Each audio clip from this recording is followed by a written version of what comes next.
more you evolve, money is attracted to value. And value is a reflection of who you are, not just what you do. That's why two people can be given the same opportunity, and one will build a legacy while the other squanders it. The difference isn't the opportunity, it's the level of development. Are you learning daily? Are you refining your mind like a craftsman polishes steel?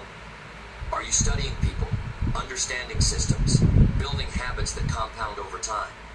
Or are you simply hoping that one day things will change without ever changing yourself? You don't rise to your goals, you fall to your standards. You can write your dreams on vision boards, chant affirmations, visualize success, but none of that will outwork a weak mindset, a poor work ethic, or a self-image that whispers, "You don't deserve this." And so we begin where all transformations begin: mindset. Your thoughts are architects. Each one is laying bricks, building either a prison or a palace. A poor person with a rich mindset will rise. A rich person with a poor mindset will fall. Because wealth isn't just about dollar cents, about direction. Are you moving upward, or are you sinking beneath the weight of your own limitations? The mind is a garden. If you plant seeds of discipline, of hunger, of ขอบคุณ curiosity, ครับ then your life becomes ติดตาม fertile with opportunity. But if you let weeds of doubt, fear, and procrastination grow unchecked, you will choke your own progress before it ever gets a chance to bloom. So you must tend to your mind like a warrior sharpens his sword every day without fail. This is not motivational fluff. This is the foundation. If your belief system tells you money is evil, you will repel wealth. If your self-talk calls you lazy or unworthy, you will sabotage your own wins.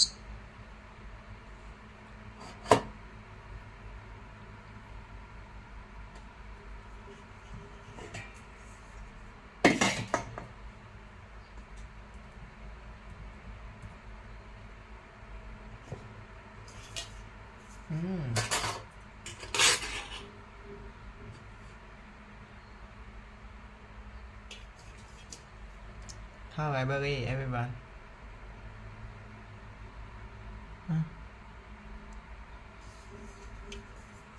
Hello everyone nice to meet you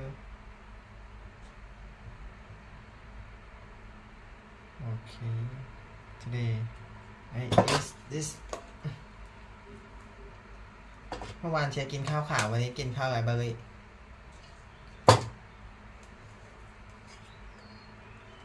Today I eat library.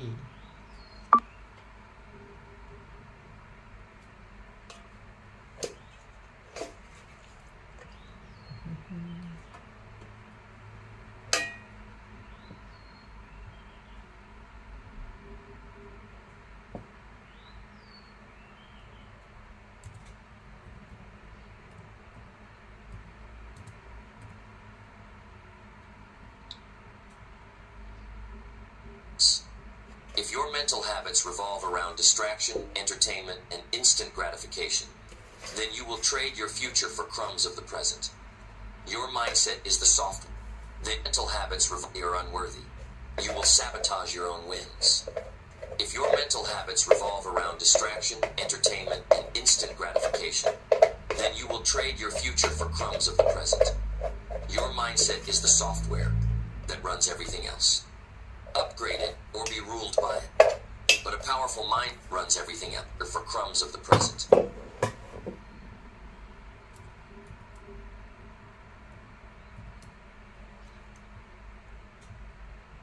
Your mindset is the software that runs everything else. Upgrade it or be ruled by it. But a powerful mindset without clarity is like a Ferrari with no driver. You may have the engine, but you won't know where to go. Clarity is the compass. It's not enough to say, "I want to be successful." That means nothing. Success must be defined, refined, and visualized down to the finest detail. Who do you want to become? What impact do you want to make? What will your days look like, feel like when you arrive?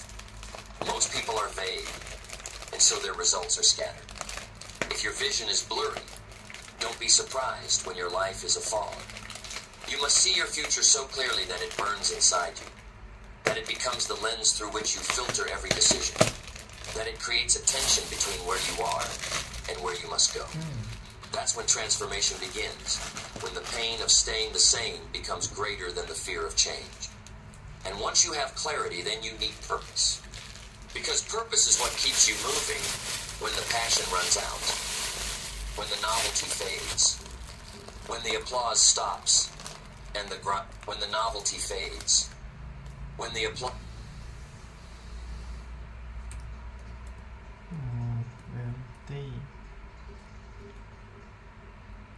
stops.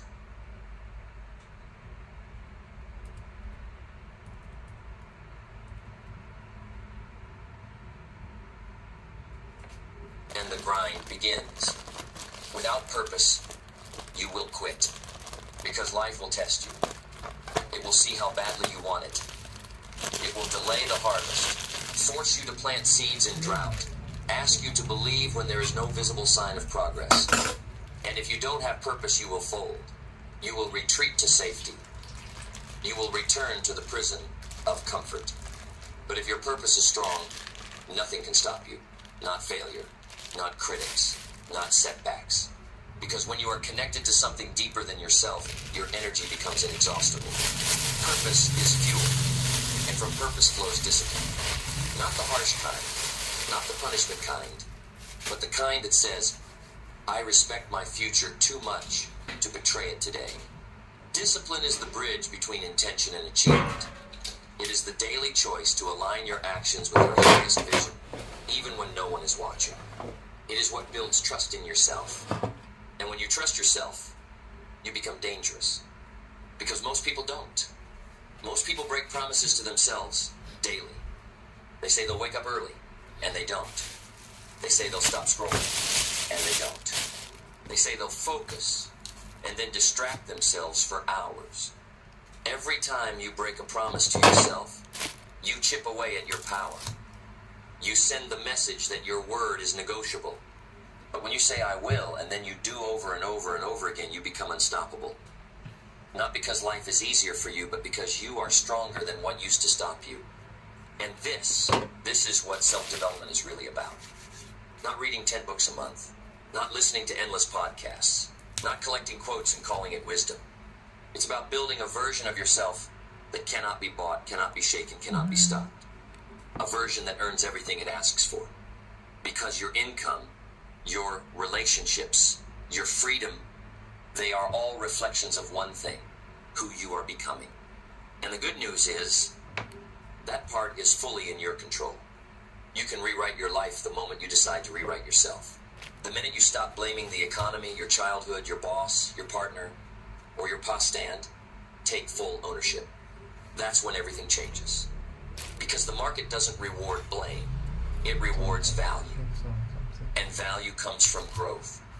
Discipline creates the framework, but action breathes life into it. Because knowledge without execution is the most seductive form of procrastination. Reading about success, dreaming about wealth, fantasizing about freedom feels productive, but it's not. The world only responds to movement. If you're not taking action, you're not in the game. And action, real action, isn't always glamorous. It's often boring, repetitive.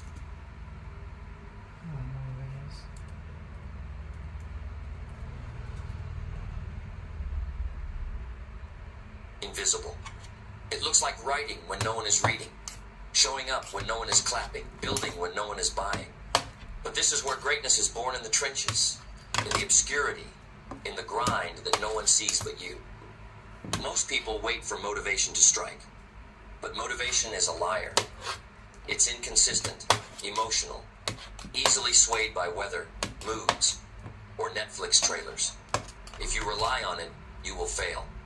Winners don't move when they feel like it. They move because they decided to move. Because they know that every action compounds. That each small step forward is a vote for the person they're becoming. That showing up again and again, especially when it's hard, builds momentum, and momentum builds empires. But even with action, you must stay grateful. Not just for what you have, but for the opportunity to become more. Gratitude is not passive. It's not just writing in a journal or mumbling thank yous. Gratitude is fierce. It's the fire that fuels you when you realize you get to do this, you get to build, you get to grow, you get to climb mountains others only dream of touching. Gratitude turns pressure into privilege. It's what keeps you grounded when success arrives, and it will. Because when you combine mindset with clarity, purpose with discipline, and action with gratitude, you become a force. You start rising in ways that others can't explain, because they didn't see the war you fought to get here.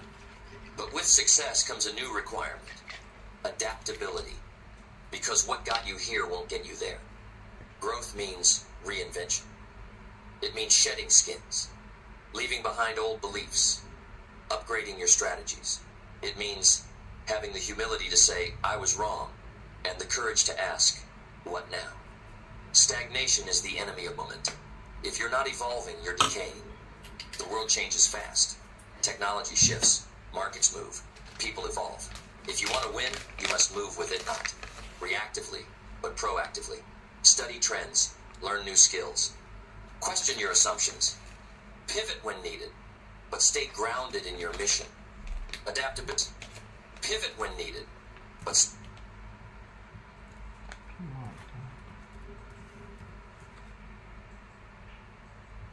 stay grounded in your mission. Adaptability is not weakness. It's strength in motion.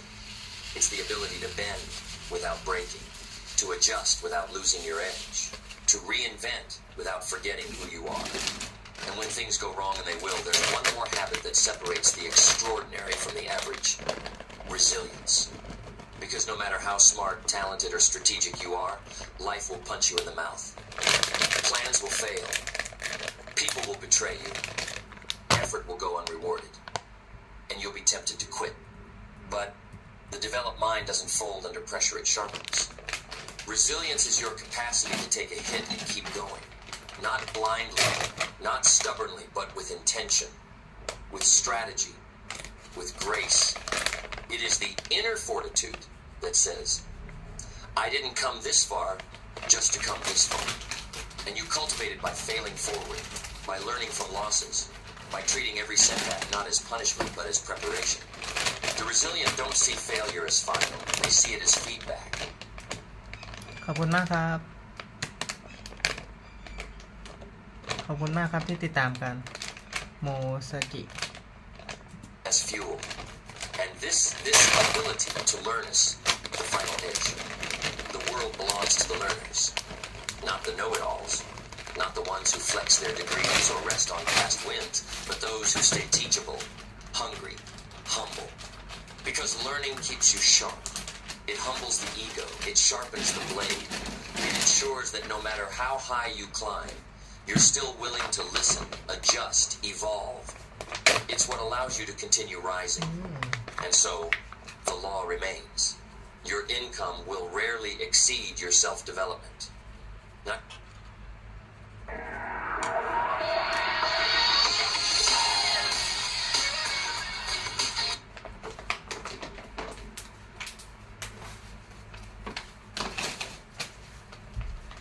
just your reading habits, not just your morning routine, but the totality of who you are becoming, your discipline, your decisions, your mindset, your gratitude, your adaptability, your resilience, your hunger to learn, all of it.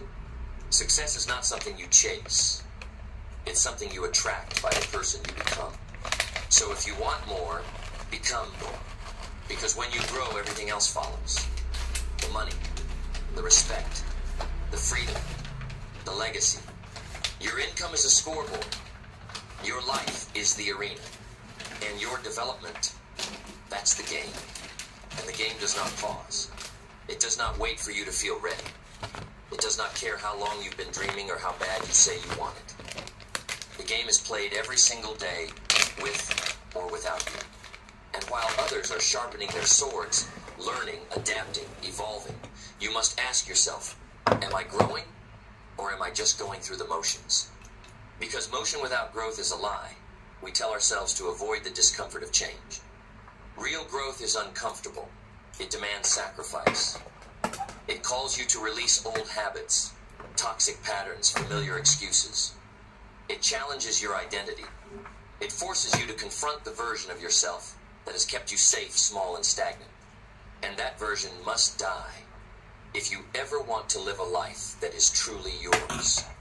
Let go of the false security of mediocrity. Stop clinging to the comfort of just enough. Because the moment you settle for average, you abandon the calling to become extraordinary. You were not born for survival, you were born for significance, to become extraordinary. Because the moment you settle for average, you abandon the calling to become extraordinary. You were not born for survival, you were born for significance. But significance doesn't find you. It's forged through fire, through relentless self-mastery, through the discipline of showing up when every fiber of your being screams to stay down. Your success will never outgrow your identity. That's the truth. A man earning $10,000 a month with the mindset of someone who believes they're worth minimum wage will find a way to sabotage it.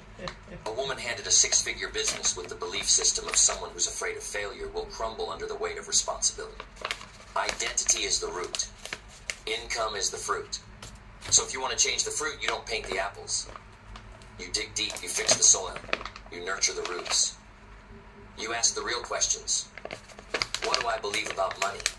What do I believe about myself? Am I worthy of wealth, or am I afraid of being seen? And if the answers shake you, good. That's the beginning. Because self-development is not about pretending to be perfect. It's about becoming unshakably honest, ruthlessly self. ขิงทุกคนจินเจอร์แล้วก็มะขามป้อมเอมบิก้าใบบัวบกโกทูโคล่าแล้วก็ฟิกเกอร์รูทกระชายขาวแล้วก็ขมิ้นครัวขมิ้น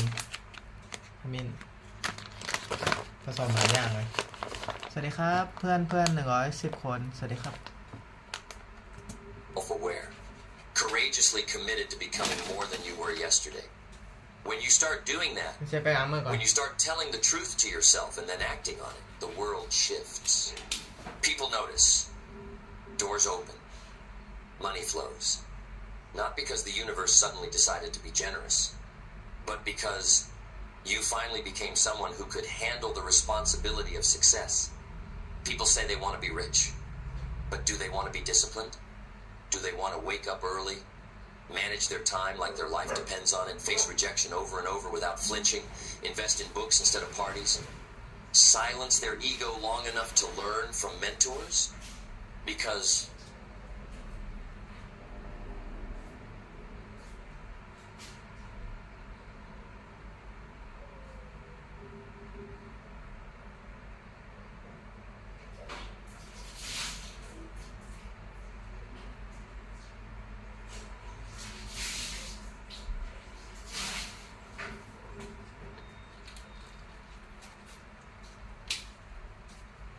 the cost of success is never monetary, it's personal. And most are unwilling to pay. They want the lifestyle, not the life. The rewards, not the responsibilities. They want the mountaintop, not climbing the mountain. But the truth is, no one hands you the summit. You bleed for it. You earn every inch of elevation with sweat, with sacrifice, with the daily grind of building a mind and spirit that refuses to quit. Okay. And in that climb, something happens. You become someone different, someone stronger, someone who no longer begs for opportunities but creates them, someone who doesn't hope for change but becomes it. This is what it means to live a life of self-development. It means choosing long-term growth over short-term pleasure. It means aligning your habits with your vision, your actions with your identity, your time with your values. It means being obsessed not with the destination, but with becoming the kind of person who deserves to get there. And when you do, the income catches up, the success arrives, the impact multiplies, not as a fluke, but as a natural result of who you've become. You are not behind, you are not broken, but you are responsible for your future, for your development, for your life. No one is coming to save you, but no one needs to because you were built for this. So stand up, take the reins, look in the mirror and say, I will not betray my...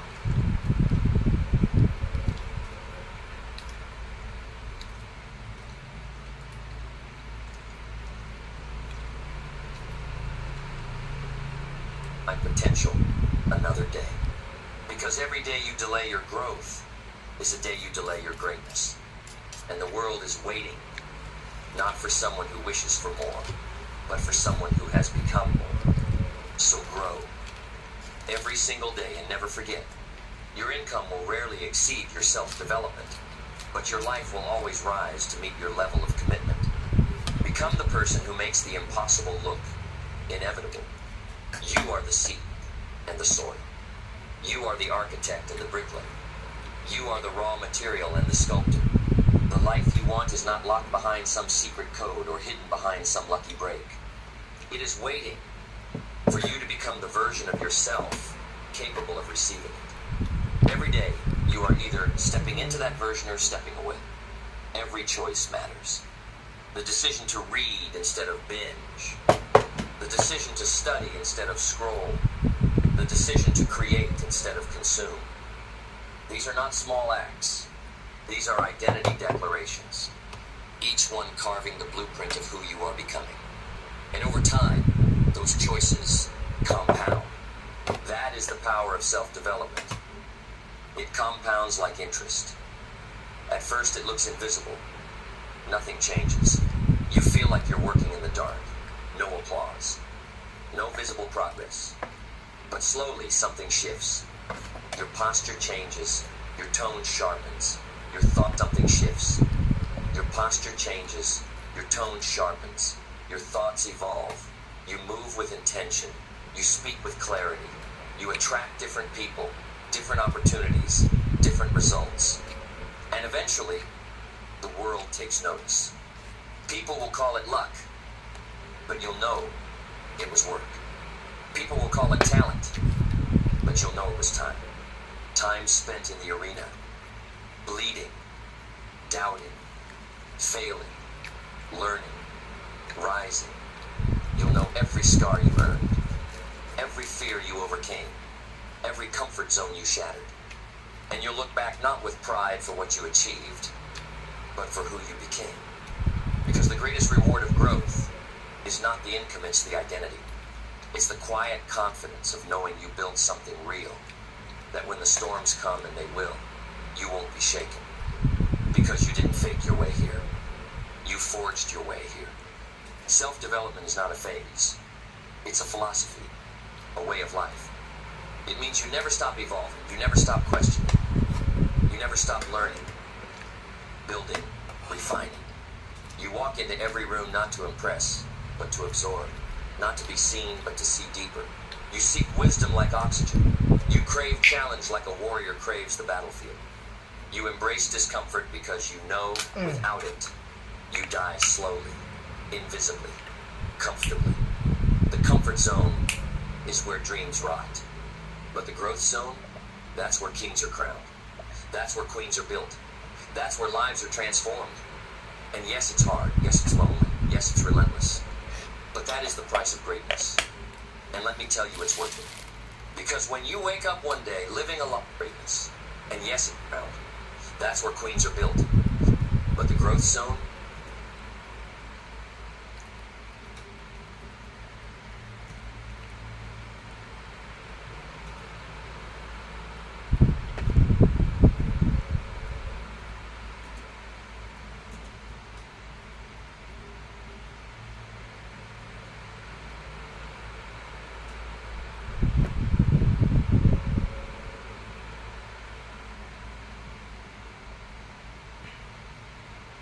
that's where kings are crowned. That's where queens are built. That's where lives are transformed. And yes, it's hard. Yes, it's lonely. Yes, it's relentless. But that is the price of greatness. And let me tell you, it's worth it.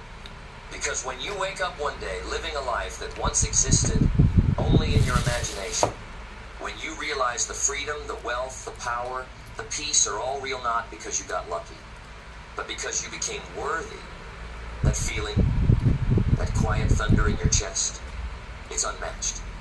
But it never arrives for those who wait, only for those who work. So, don't chase the life. Build the self, and let the life chase you. Let the income chase the value. Let the recognition chase the consistency. Let the world reward what you've earned through relentless inner transformation. You want more? Good. But don't just want it, prepare for it. Grow for it, bleed for it. Outlearn, outwork, outlast the version of you who was fine with less. And remember, you don't get rich by accident. You get rich by evolution. And remember, work, prepare for it. Grow for it, bleed for it. Outlearn.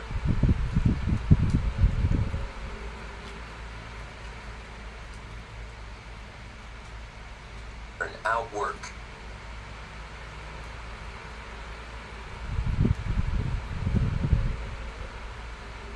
Outlast the version of you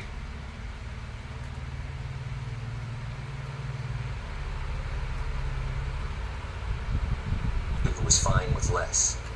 And remember, you don't get rich by accident. You get rich by evolution. And evolution is violent. It requires death.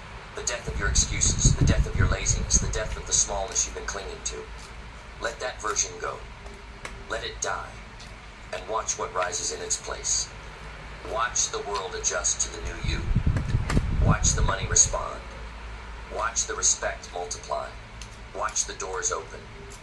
Not because the world changed, but because you did. Your development is your destiny. Guard it. Nurture it. Fight for it. Because everything you want is on the other side of the person you're afraid to become.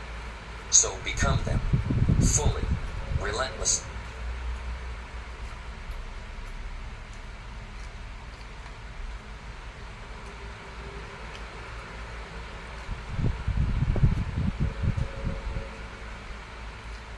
Please welcome to the forum, Elon Musk, for a conversation with Bloomberg's Michelle Hussein.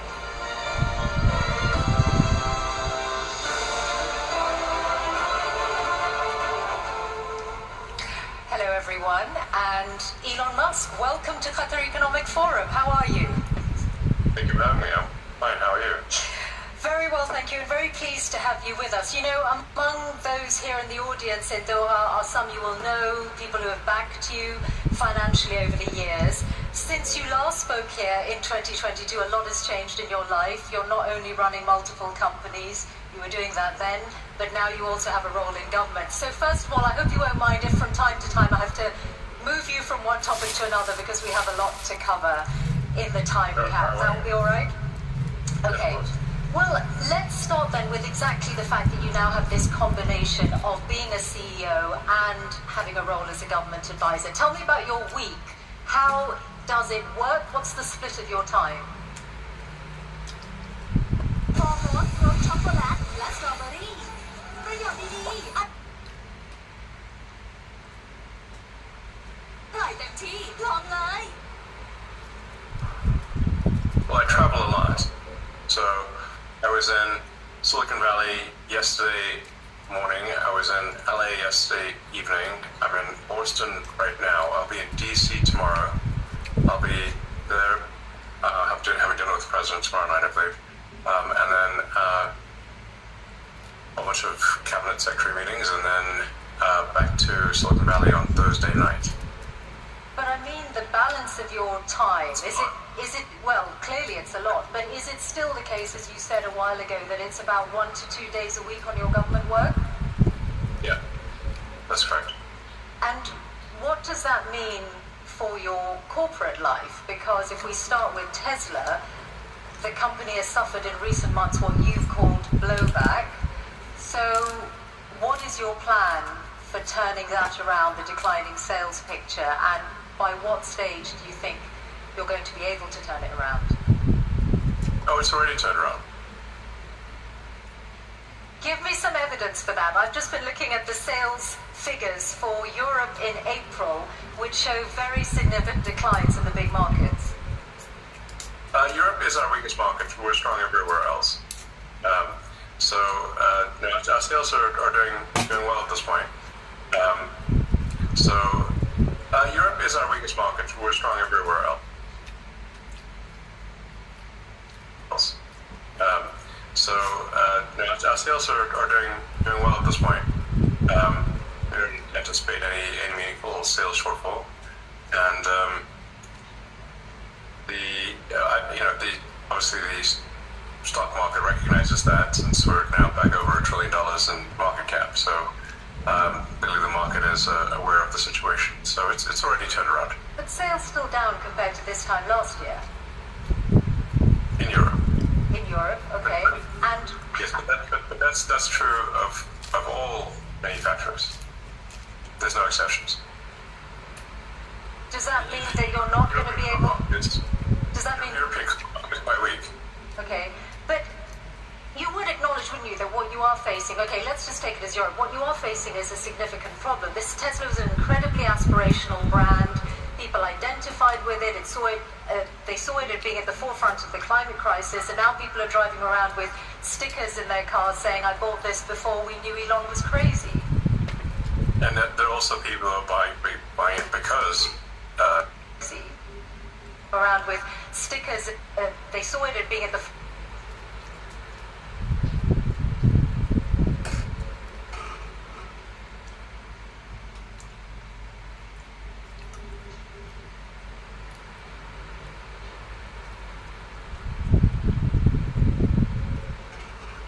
Forefront of the climate crisis, and now people are driving around with stickers in their cars saying, "I bought this before we knew Elon was crazy."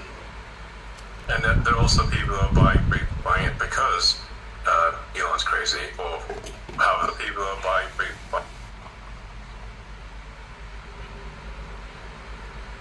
it because Elon's crazy, or however they may view it. So yes, we've lost some sales perhaps on the left, but we've gained them on the right. The sales numbers at this point are strong, and we see no problem with demand. So what do you... And I mean, you can just look at the stock price. If you want the best inside information, the stock market analysts have that, and our stock wouldn't be trading near all-time highs if.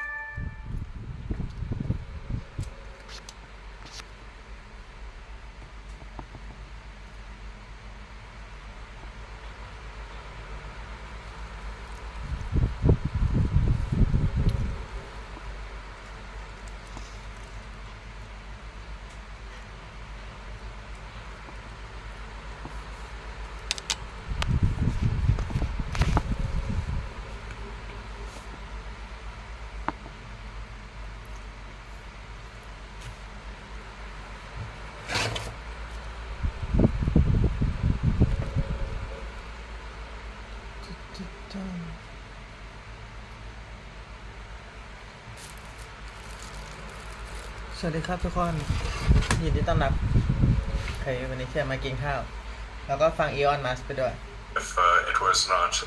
If things weren't in good shape, they're fine. Don't worry about it. I was citing sales figures rather than share price. Well, tell me then how committed you are to Tesla. Do you see yourself, and are you committed to still being the chief executive of Tesla in 5 years' time? Yes. No doubt about that at all. Well, no, I die. Okay, short of that. I'm going to see if I'm dead, so there's a slight amount of... Does that mean that the value of your pay doesn't have any bearing on your decision? Well, that's not really a... Of your pay doesn't have any bearing on your decision. Well, that's not really a subject for discussion in this forum. I think obviously there should be compensation for, if there's something incredible is done, then compensation should match that something incredible was done. But I'm confident that whatever some activist posing as a judge in Delaware happens to do will not affect the future compensation.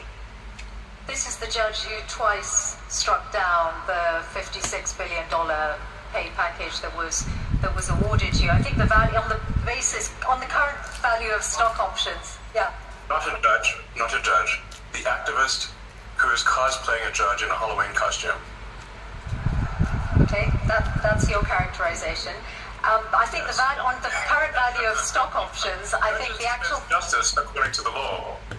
On the current value of stock options, I think the value of that pay package stands at about $100 billion. Are you saying you are relaxed about the value of your future pay package? Your decision to be committed to Tesla for the next 5 years, as long as you are still with us on this planet, is completely independent of pay?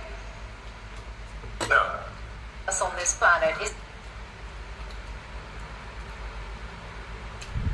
completely independent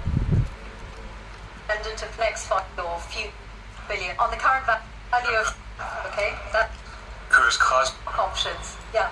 Awarded you. I think the value on the current value of stock options. Yeah. Not a judge. Not a judge. The activist who is cosplaying a judge in a Halloween costume. Okay, that's your characterization. I think on the current value of stock options, I think the actual justice according to the law. On the current value of stock options, I think the value of that pay package stands at about $100 billion. Are you saying you are relaxed about the value of your future pay package? Your decision to be committed to Tesla for the next 5 years, as long as you are still with us on this planet, is completely independent of pay? No. It's not independent. So pay is a relevant factor then to your commitment to Tesla?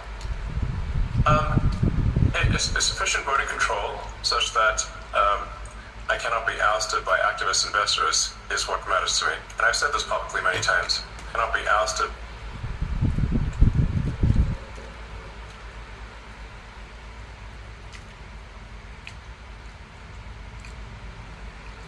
by activist investors is what matters to me. And I've said this publicly many times. But let's not have this whole thing be a discussion of my alleged pay. It's not a money thing. It's a reasonable control thing over the future of the company, especially if we're building millions, potentially billions of humanoid robots. I can't be sitting there and wanting to get tossed out by, for political reasons, by activists. That would be unacceptable. That's all that matters. Now let's move on. Okay, well, just one question. Let's move on. Well, okay, well, just one question. Let's move on. Well, one question before we move on to other companies, which is that I wonder if some of what has happened to Tesla in the last few months, did you take it personally? Yes. And did it make you regret any of, or think twice about your political endeavors? Vodafone Business's mobile private network is helping protect critical infrastructure. It's essential to have a secure network which is separated from outside communication. Using 5G makes the working environment safe and enhance the operational effectivity.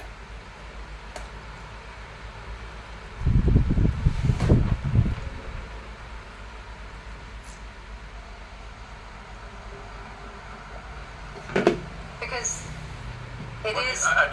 I did what needed to be done. The violent antibody reaction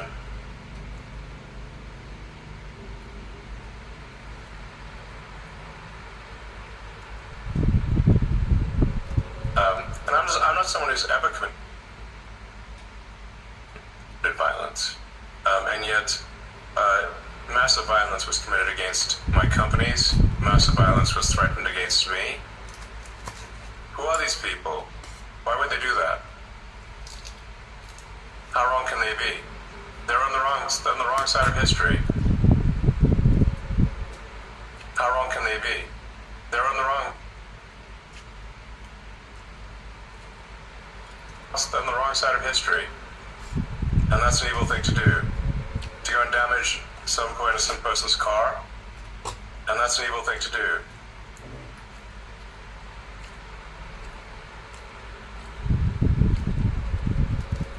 To go and damage some innocent person's car to threaten to kill me? What's wrong with these people? Oh, Marco Polo, nice to meet you. Hey.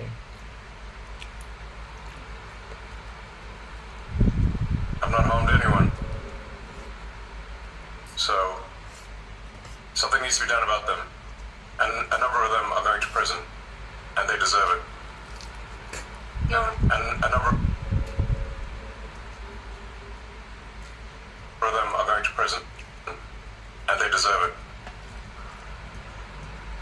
And more will. You're referring to the attacks on Tesla showrooms, but I think... Yeah. What... Well, it's showrooms and burning down cars is unacceptable. Yeah.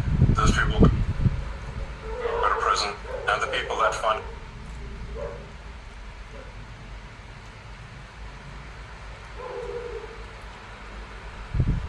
them and organize them will also go to prison. Don't worry. But wouldn't you... We're coming for you.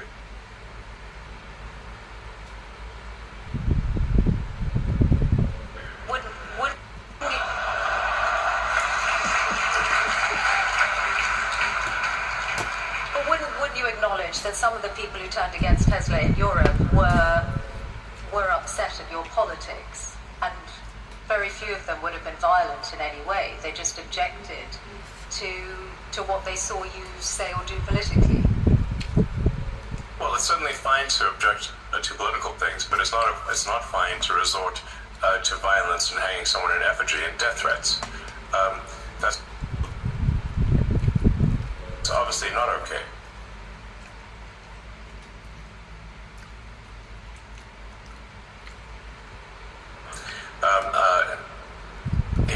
That's absurd. That is in no way justifiable at all.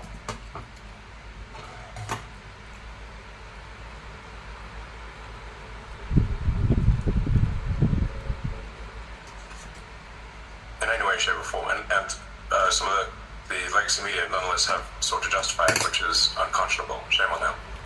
Let's talk about your other companies then and other business areas, SpaceX. I saw that you said in a speech at the West Point Military Academy recently that the future of warfare is AI and drones. And obviously defense is an increasingly booming sector with the state of the world at the moment. Do you see SpaceX moving into weaponized drones?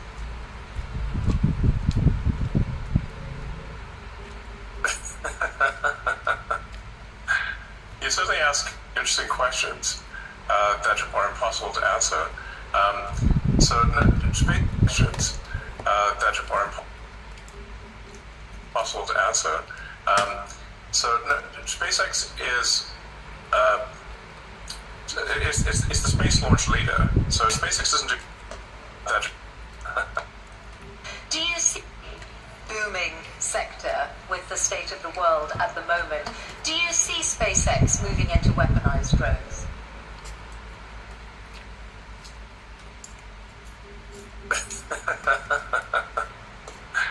You certainly ask interesting questions that are impossible to answer. SpaceX is it's the space launch leader. So SpaceX doesn't do drones. SpaceX builds rockets, satellites, and internet terminals.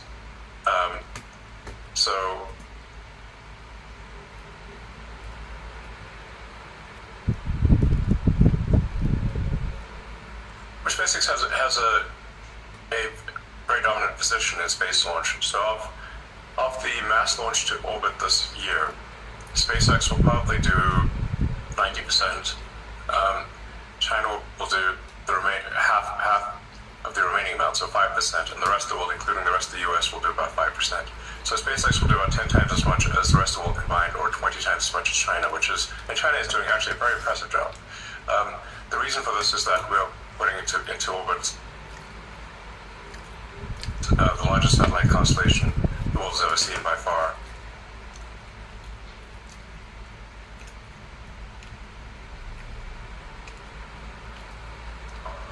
And so I think at this point, about maybe approaching 80% of all active satellites in orbit are SpaceX. And they're providing high bandwidth global connectivity throughout the world. In fact, this connection is on the SpaceX connection. So I think this is a very good thing because it means that we can provide low-cost, high-bandwidth internet to parts of the world that don't have it or it's very expensive. And I think the single biggest thing you can do to lift people out of poverty and help them is giving them an internet connection. Because once you have the internet connection, you can learn anything for free on the internet, and you can also sell your goods and services to the global market. Once you have knowledge by the internet and the ability to engage in commerce, that this is going to greatly improve quality of life for people throughout the world, and it has. I'd just like to thank anyone in the audience who may have been helpful in, with Starlink and getting it to approved in the country. And I think it's doing a lot of good on the countries that have approved it, which is, I think at this point, 130 countries are very happy with it. I don't currently anticipate SpaceX getting into the weapons business. That's not an aspiration. We're frequently asked to do weapons programs, but we have thus far declined. Do you envisage to do weapons programs, but we have aspiration. We're frequently asked to do weapons programs, but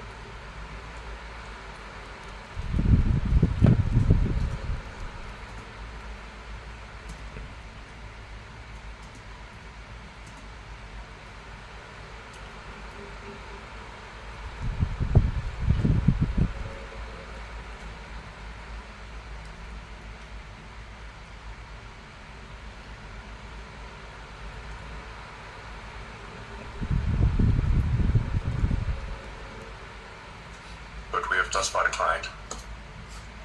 do you envisage SpaceX or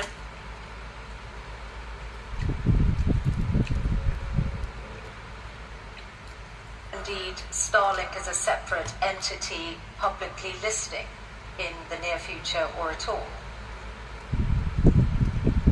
It's possible that Starlink may go public at some point in the future.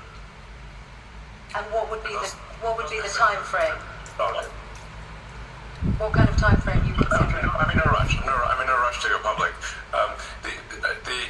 Public is, I guess, a way to potentially make more money, but at the expense of a lot of public company overhead and inevitably a whole bunch of lawsuits, which are very annoying. So really, something needs to be done about the shareholder derivative lawsuits in the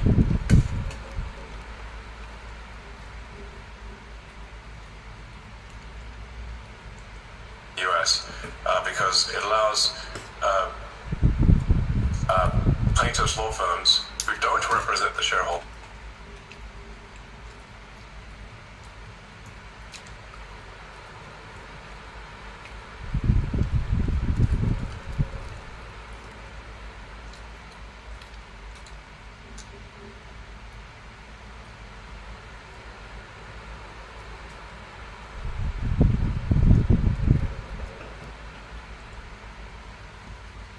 to pretend that they represent the shareholders by getting a puppet plaintiff with a few shares to initiate a massive lawsuit against the company.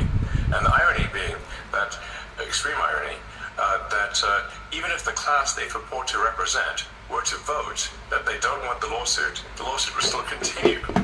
So how can it be a class action representing a class if the class vote against it? And that's the bizarre situation we've got in the U.S. It's a dire need of reform. Yeah. And as anyone who's run a public company experienced this.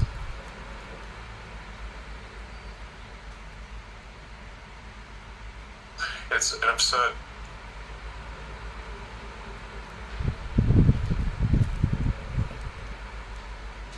situation that needs to change. Well, do you think Donald Trump might change it? You've certainly got his ear. I imagine that you've put this to him. Is this something you're trying to change before any Starlink IPO? Well, it would need a law to be passed.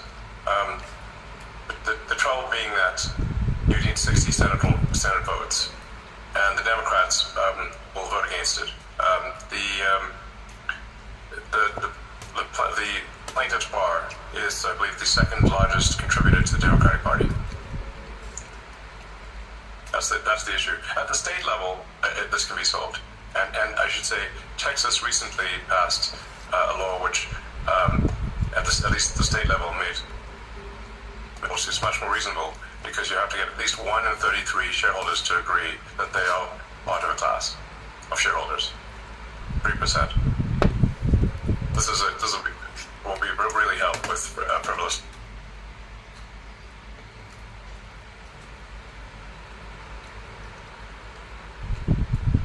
lawsuits.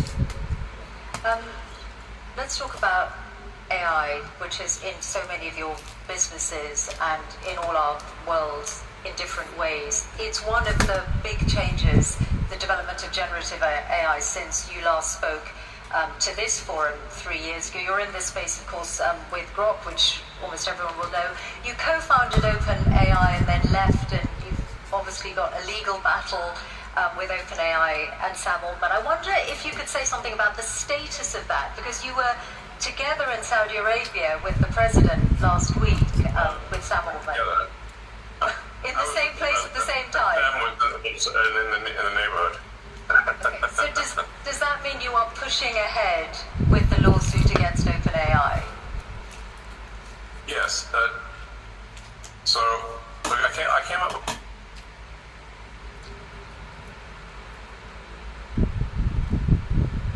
with the name OpenAI as an open source.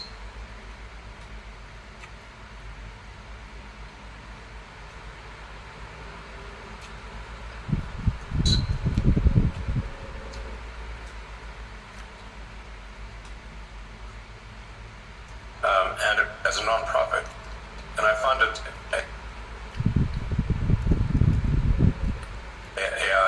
OpenAI for the first roughly $50 million.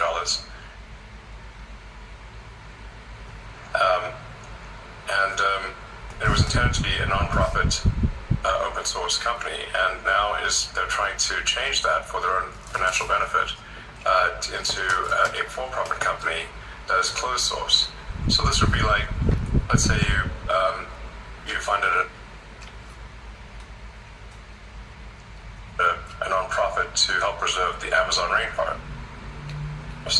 But instead of doing that, they became a lumber company.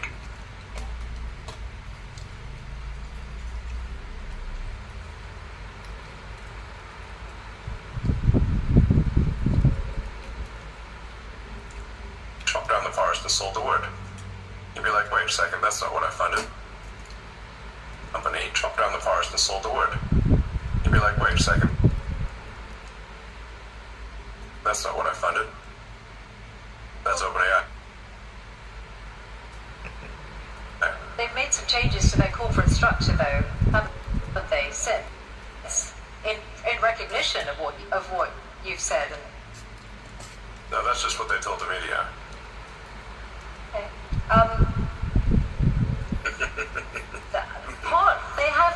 They have partly walked back their plan to restructure the business. I guess that's made no difference to how you feel about it. So you're determined to see them in court? Hey you, it's me again. Are you still wondering how much it will cost you to start up a company in the UAE? Well, guess what?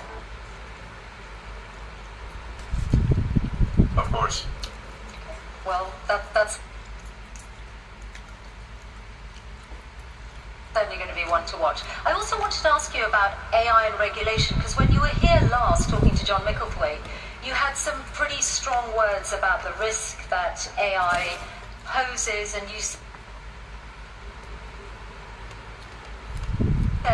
that you really felt what the US was missing was a federal AI regulator, that, you know, something along the lines of the Food and Drug Administration or the Federal Aviation Administration. Now, you're clearly now in a zone where you're more on the cutting regulation side than wanting new regulators. So has your view changed on the need for an AI regulator? Well, something I don't think there should be regulators. You can think of regulators legislators like referees on the field in sports. There should be some number of referees, but you shouldn't have so many referees that you can't kick the ball without hitting one. In most fields in the U.S., the regulatory burden has grown over time to the point where it's like having more referees than players on the field. And this is a natural consequence of an extended period of prosperity. It's very important to appreciate this. This has happened throughout history. When you have an extended period of prosperity with no existential war, there's no cleansing function for unnecessary laws and regulations. So what happens is that every year more laws and more regulations are passed because legislators are going to legislate, regulators are going to regulate.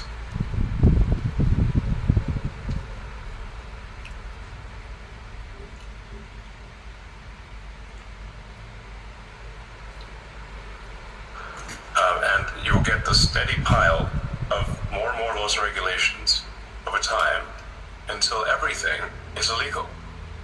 And let me give you an example of a truly absurd situation.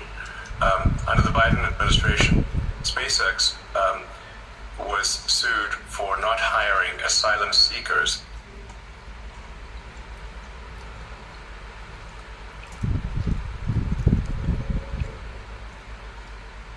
in the U.S. Now, the problem is it's actually illegal for SpaceX under ITAR, International Traffic in Arms Regulations, to hire anyone who is not a permanent resident of the United States, because the premise being that they will take advanced rocket technology and return to their home country if they're not a permanent resident. So we're simultaneously in a situation where it is illegal to hire asylum seekers, and it is also illegal to hire asylum seekers. And the Biden's Department of Justice chose to prosecute us despite both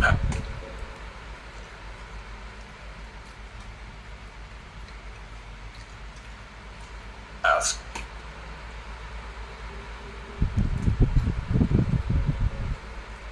being illegal. Damned if you do, damned if you don't.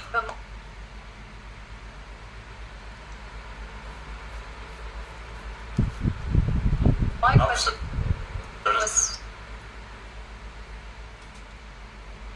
specifically about a regulator for AI, which you said 3 years ago was needed, and you said we need to be proactive on the regulation of AI rather than reactive. Have you changed your mind on that? No, of course not. No, of course not. What I'm saying is that there should be some referees on the field, a few referees, but you shouldn't have a field jam-packed with referees such that you cannot kick a ball in any direction without hitting one. So the fields that have been around for a long time, such as automotive, so aerospace, the sort of food and drug industries, are over-regulated. But the new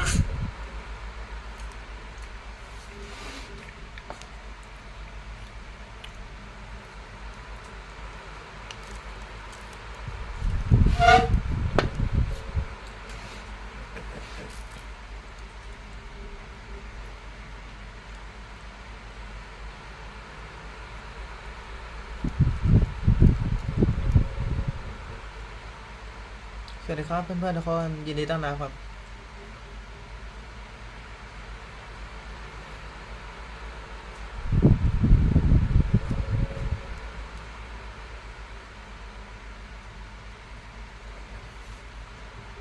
สวัสดีครับทุกคนเราชื่อเชียร์นะยินดีที่ได้จากวันนี้ก็ข้าวเช้าข้าวกลางวันแล้วก็ข้าวเย็นรวมกันภายในมื้อเดียวแล้วก็ฟังอีออนมัสไปด้วยสวัสดีครับทุกคนยินดีต้อนรับครับสวัสดีครับทุกคนจะเรียนรู้อีออนมัสไปด้วยครับแล้วก็กินอาหารที่มีประโยชน์อีออนมัส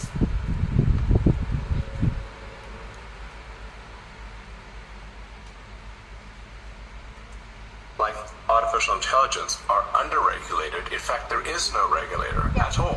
So there should be. So it's like, do you still think that? Yes, I'm simply saying, which I think is just basic common sense, that you want to have at least you want to have a few referees in the field. You don't want to have an army of referees, but you want to have a few referees on any given field, in any given sport, or even any given arena, industrial arena, to ensure that public safety is taken care of. But you don't want to have so there's a proper number of referees. Like I said, it's actually very easy to visualize this when compared to sports. If the whole field is packed with referees, that would look absurd. But if there were no referees at all, your game's not going to be as good. Okay, so let's then talk.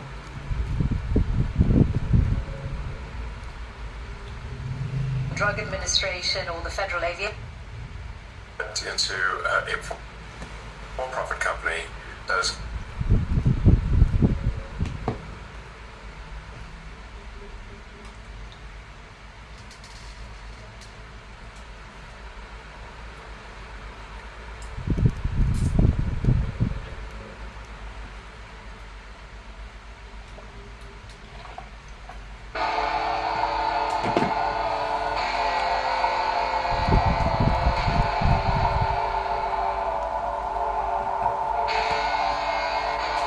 อิ่มจัด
เพลงนี้สุดอะชอบ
Now